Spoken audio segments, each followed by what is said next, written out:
Today we're going to be talking about roles and permissions in Microsoft Fabric and Power BI. If you're new here, hi, my name's Ned, and I'm currently making a video series on Microsoft Fabric as a way to prepare myself for the DP600 exam. Today we're talking about roles and permissions.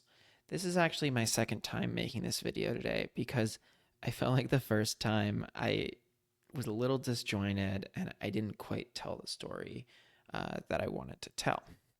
So, with that said, I've pulled up the Microsoft documentation as a bit of a guide, and I'm hoping that we can go ahead and we can review it together, as well as maybe a few examples actually in Microsoft Fabric.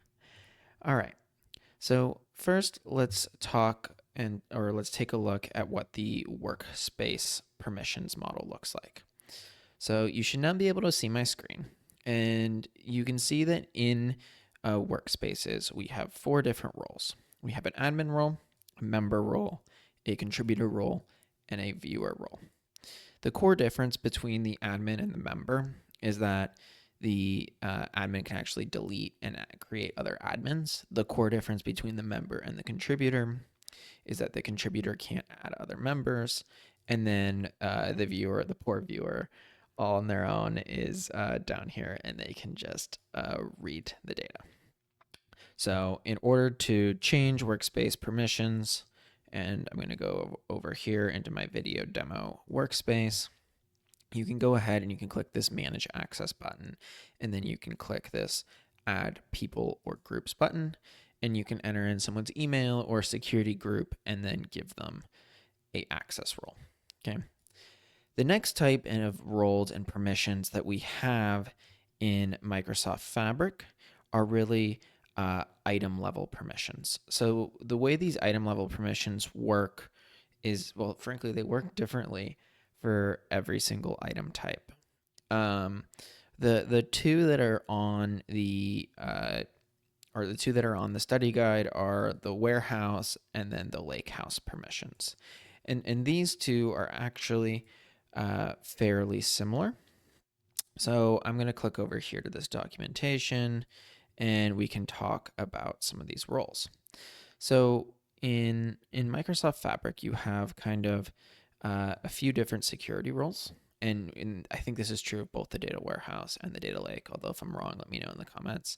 And that's if no person is assigned, or if someone just has shared shared access to a warehouse, they essentially just can connect to the database, but they can't do anything. If someone shares them a warehouse and gives them read all permissions or read data permissions, they can connect with a SQL endpoint, but they can't connect with any of the other tools. And then with Apache Spark, it's read all. Sorry. Okay. So read data with SQL. Read all data with SQL is read data. Read data with Apache Spark is read all permissions. And then build is just basically you can use the semantic model. With warehouses, you have something similar, or with lake houses, you have something similar, only you can both manage the access to the lake house, but you can also manage access to the folders, which is kind of a click down.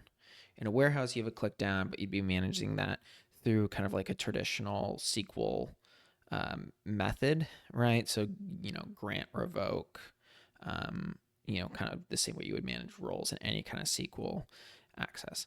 But in OneLake, with lake houses, you can essentially create these data roles in OneLake, which is where you can open the lake house, you can log in, you can create the role, and then you can assign it.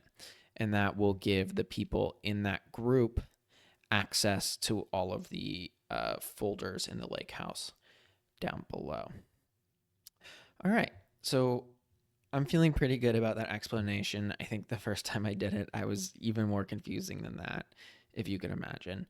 So let's go into Fabric. So within Fabric in here, I've created a warehouse and then I've created a lake house.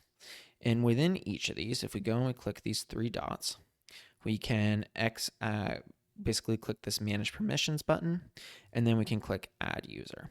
And when we add that user, we can essentially enter the person's name, or I believe you can also enter in a security group in here.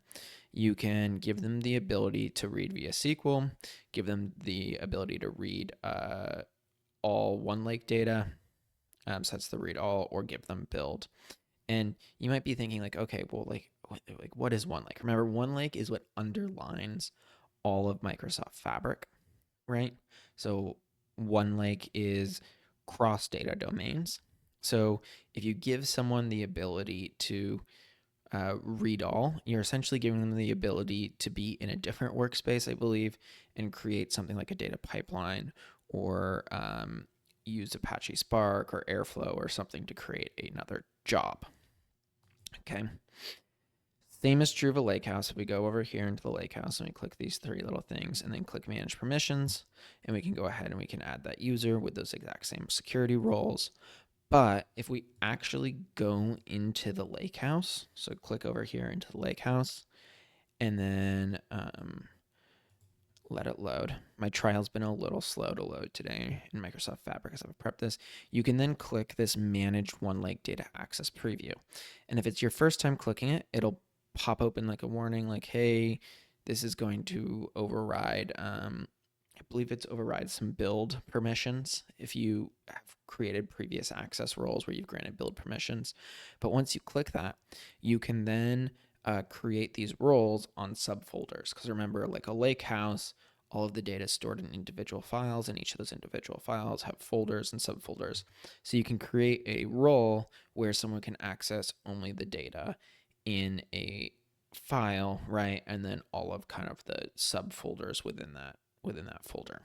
I think that made sense. At least it did to me. So right here you can see I've created, there's a default role, but then I've also created a test and I've said, hey, you know, I can assign this to myself, or if I or a coworker, if I had someone else in this tenant, I can go ahead and I can click this assign role, and then I can enter in my selected folder. So in this case, right, I'm saying, hey, this role gets access to all folders.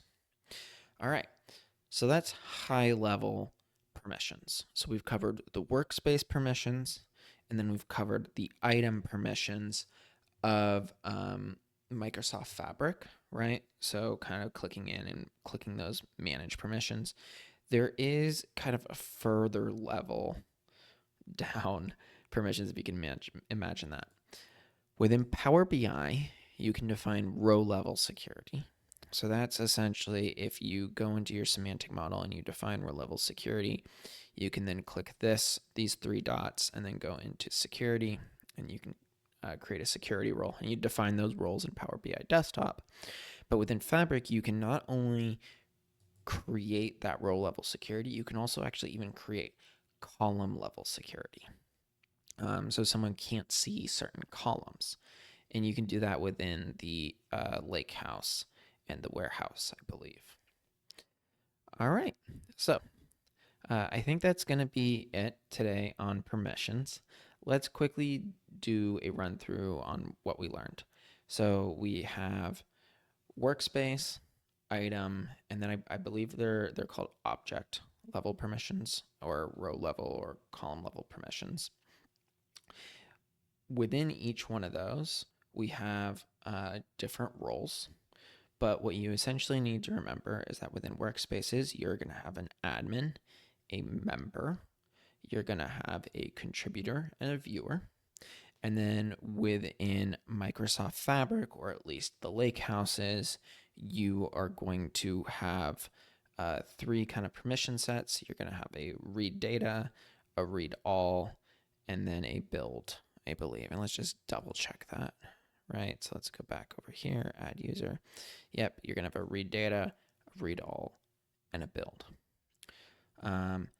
If you have any questions, let me know in the comments. And if you found this video helpful, please subscribe.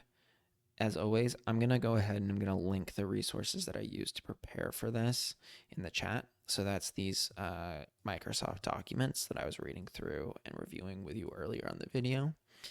And I hope you enjoyed. Thanks for watching.